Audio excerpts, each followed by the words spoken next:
नमस्कार स्टूडेंट्स, मैं तौफीक खान आपका अपनी इस केमिस्ट्री की ऑनलाइन क्लास में बच्चों बहुत बहुत स्वागत करता हूं। बच्चों, जैसा कि आपको पता है, इस चैनल पर आपको क्लास 11th और क्लास 12th की एनसीईआरटी केमिस्ट्री का पाठ्यक्रम पूरा कराया जा रहा है। यहां पर केमिस्ट्री को सीखने और समझने का अच्छा मौका मिलेगा। यदि आप चैनल पर नए हैं तो चैनल को सब्सक्राइब करें और लाइक करें। चलें, इस वीडियो पर आज हम लोग क्लास 12th का पार्ट देखने वाले हैं। चूंकि आपको पता है हम लोग सेकंड बुक का पहला लेसन ही पढ़ रहे हैं, यानी 10वां लेसन हेलो एल्केन तथा हेलो एरीन पढ़ रहे हैं। ठीक है, वो सेकंड बुक का पहला ही है, उसको 10वां लेसन दिया गया है। ठीक है, नंबरिंग में वो 10वां लेसन है। तो उसके अंतर्गत हम लोग रासायनिक गुण पढ़ रहे थे एल्किल हैलाइडों के, जिसमें हम लोगों ने रासायनिक गुण भी पढ़े थे, कुछ नेमिंग रिएक्शन पढ़ी थी, और उसी के क्रम में हम लोग पढ़ रहे थे SN1 तथा SN2 अभिक्रिया, नाभिक स्नेही प्रतिस्थापन अभिक्रिया भी देखे थे।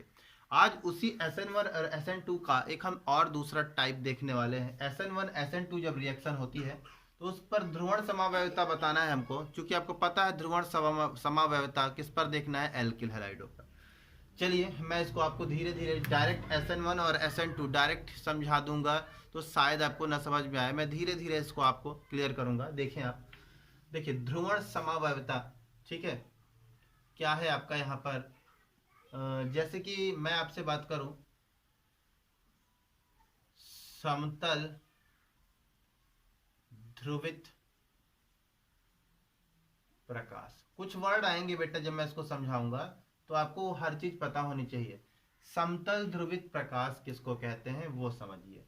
मान लीजिए, अब इसको समझा रहा हूं मैं आपको। हमारे पास कोई एक स्रोत है, हमारे पास कोई एक बच्चों स्रोत है।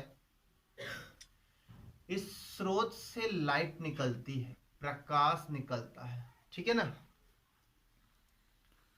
तो ये जो प्रकाश होगा, आप देख रहे हैं कई दिशा पर निकल रहा है, अलग हर दिशाओं पर इसका प्रकाश निकल रहा है। तो इसका ये जो प्रकाश निकल रहा है उसको अगर मैं व्यक्त करूं तो कुछ ऐसा होगा। देखिए, कोई सीधा जा रहा है, कोई नीचे जाएगा, कोई इधर जाएगा, कोई इधर जाएगा, यानी कई दिशाओं से वो प्रकाश गुजर रहा है। ठीक है ना बच्चों। अभी सोचिए, इसी कई दिशा से, कई तल से या कई दिशाओं से गमन करने वाले इस प्रकाश को यदि हम लोग किसी निकोल प्रिज्म से गुजारें, निकोल प्रिज्म, इसको निकोल प्रिज्म बोलते हैं बच्चों, ठीक है।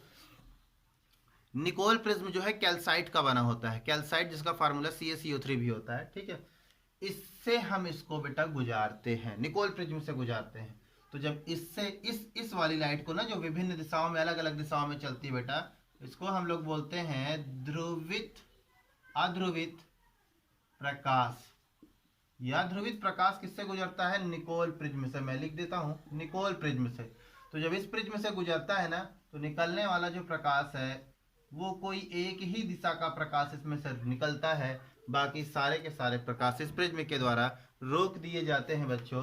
तो इसी लाइट को हम लोग बोलते हैं ध्रुवित प्रकाश, इसको कहते हैं ध्रुवित प्रकाश। ठीक है बच्चों, तो आप समझ गए ध्रुवित प्रकाश, ये मैंने लिखा। इसी को बोलते हैं ध्रुवित, यानी कि समतल ध्रुवित प्रकाश। आगे लिख भी सकते हैं समतल ध्रुवित प्रकाश, इसी को बोलते हैं। तो मैंने अभी आपको बता दिया समतल ध्रुवित प्रकाश क्या है। ठीक है, क्या बोलेंगे आप, जब किसी भी सोर्स से यानी किसी भी माध्यम से जो भी प्रकाश निकलता है वो विभिन्न दिशाओं का होता है, जिसको अध्रुवित प्रकाश कहते हैं। ये ध्रुवित प्रकाश जब किसी निकोल प्रिज्म से गुजारा जाता है तो गुजारने के बाद एक ही दिशा से गमन करने वाला प्रकाश मिलता है, जिसको ध्रुवित प्रकाश कहते हैं, और इसे ही हम समतल ध्रुवित प्रकाश का नाम देते हैं। तो बच्चों आपको ये पता चल गया होगा, ठीक है ना।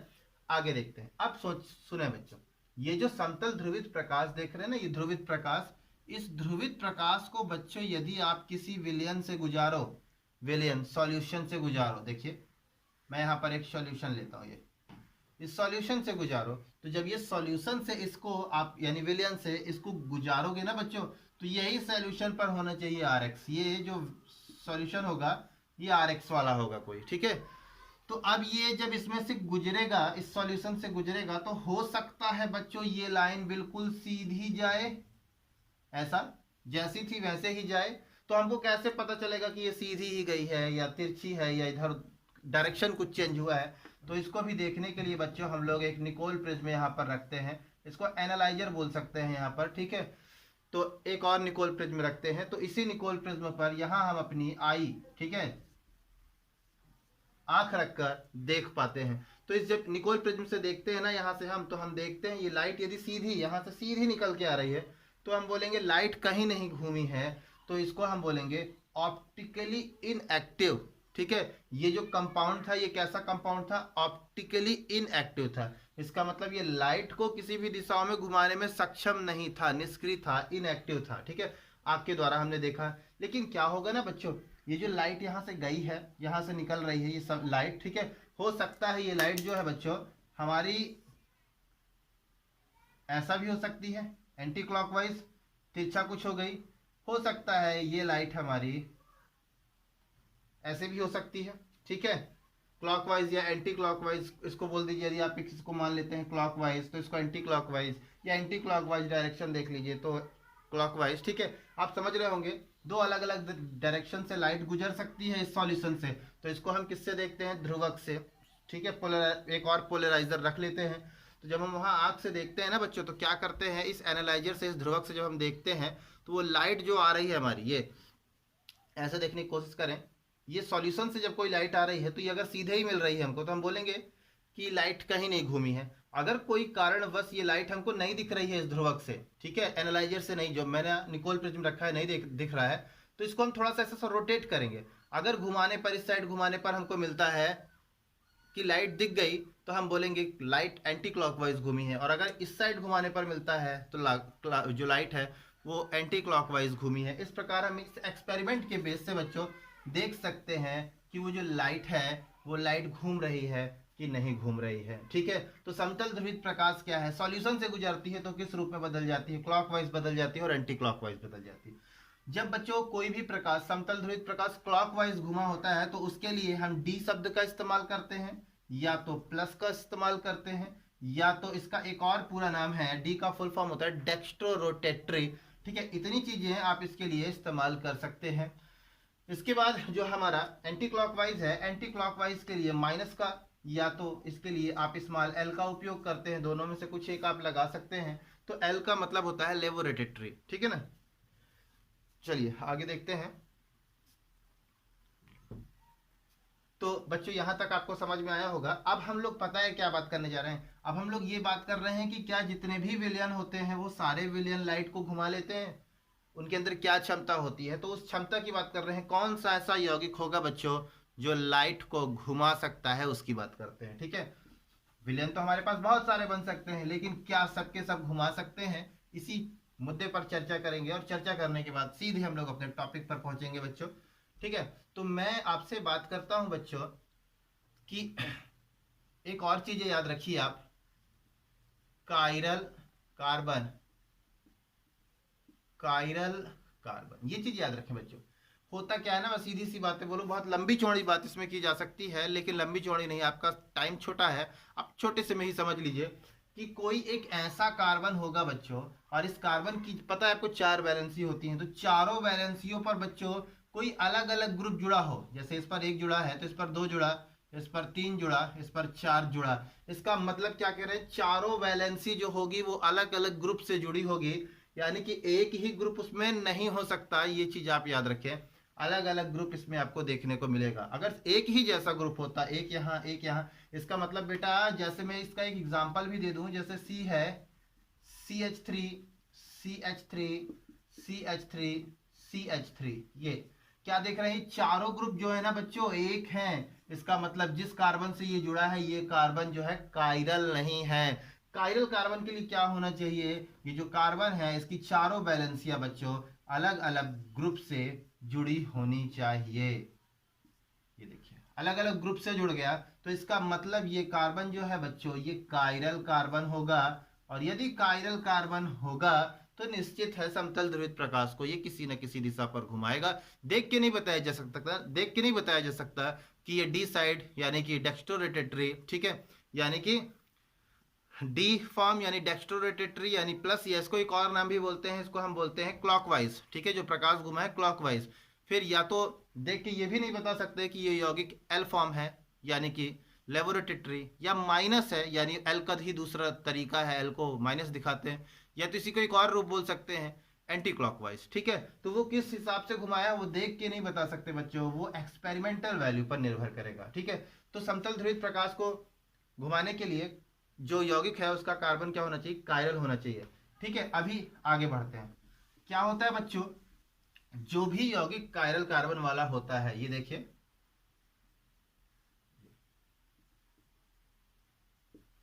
जो भी यौगिक आपका कायरल कार्बन वाला होता है बच्चों, वो एक दूसरे का मिरर फॉर्म बन सकता है।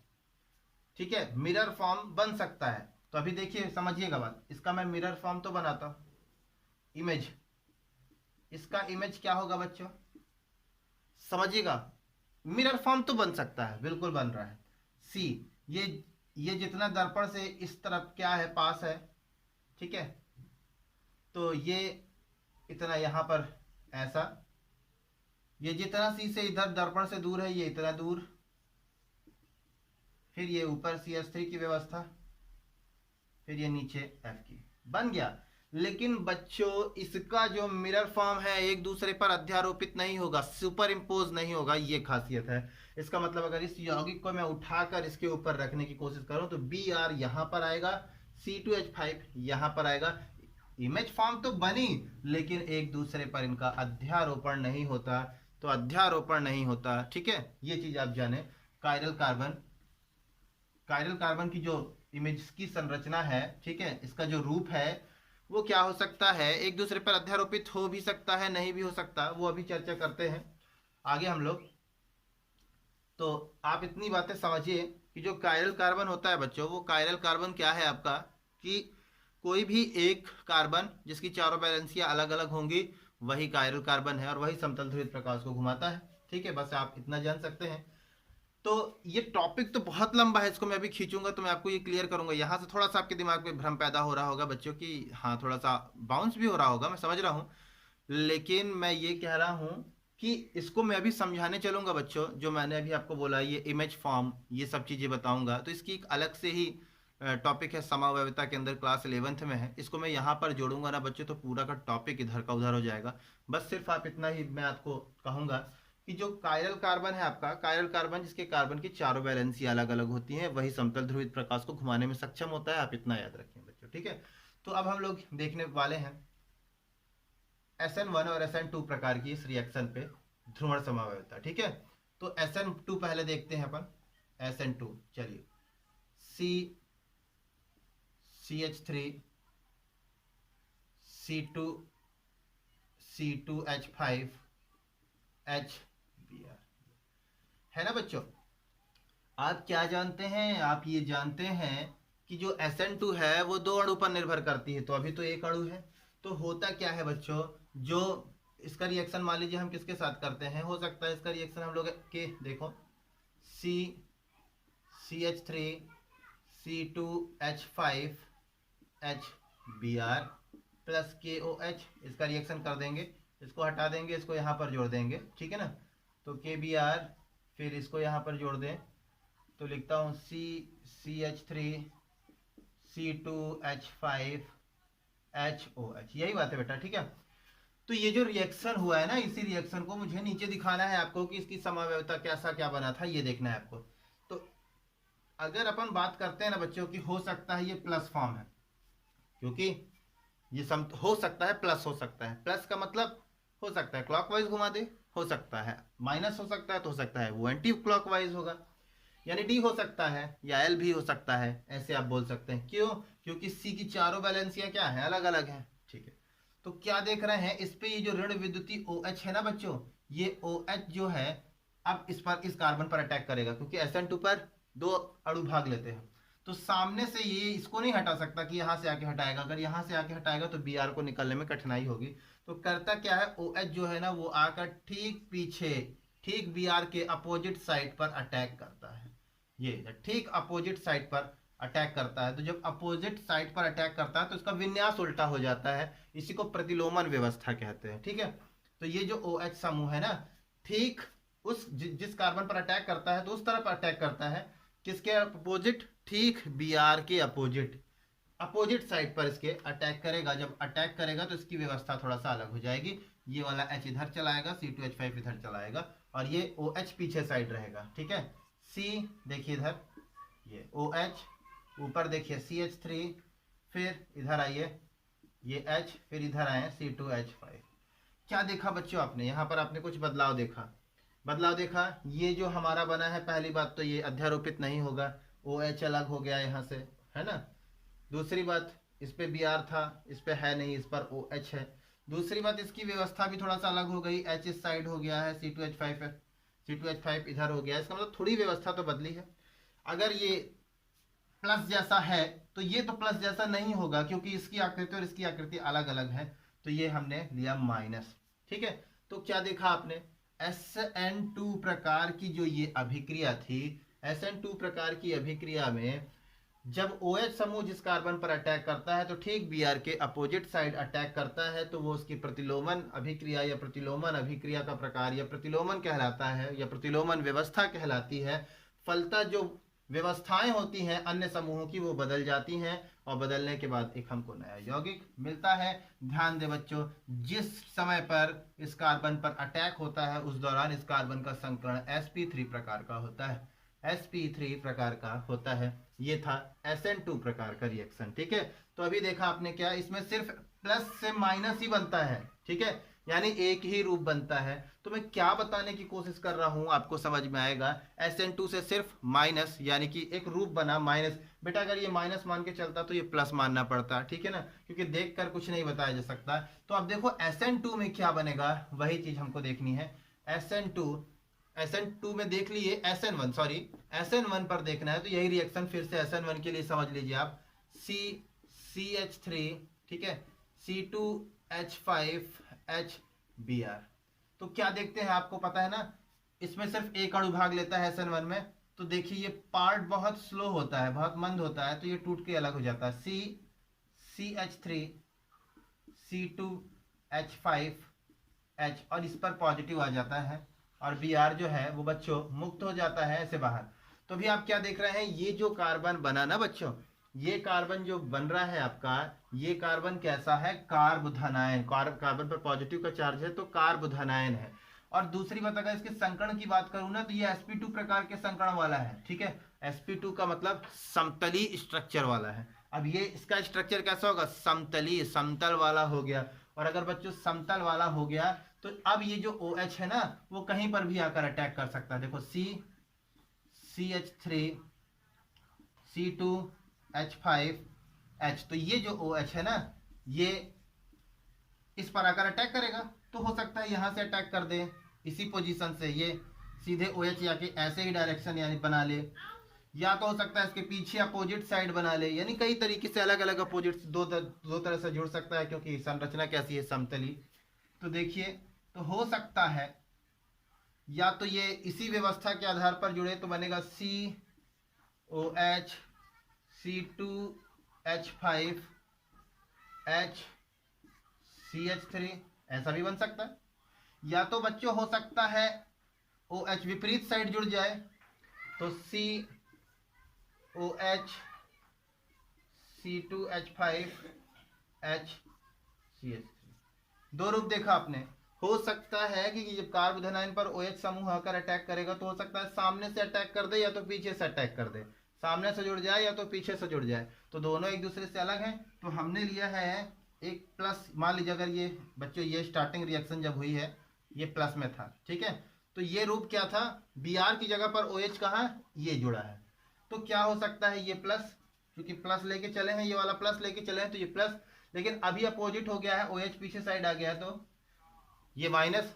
इसका मतलब मैं क्या बताने जा रहा हूं, SN1 जो अभिक्रिया हुई है ना, SN1 अभिक्रिया में एक ही अणु भाग लिया है, ठीक है, एक अणु तो भाग लिया, लेकिन जब एक अणु भाग लेता है बच्चों तो हमको दो तरीके का मिश्रण मिलता है।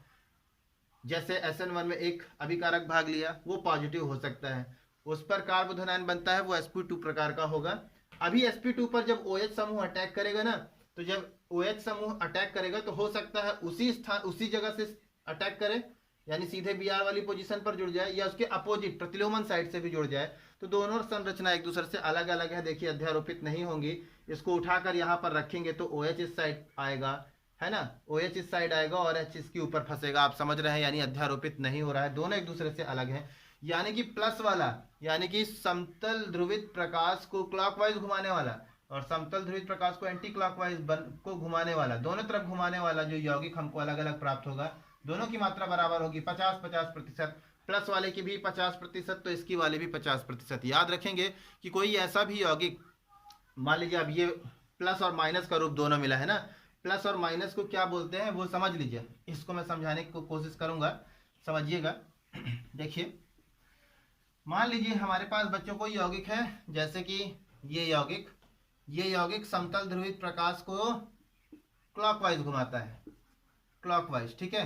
एक हमारे पास यौगिक है वो समतल ध्रुवित प्रकाश को जो है बच्चों, एक यौगिक जो है वो समतल ध्रुवित प्रकाश को एंटी क्लॉकवाइज घुमाता है, ठीक है।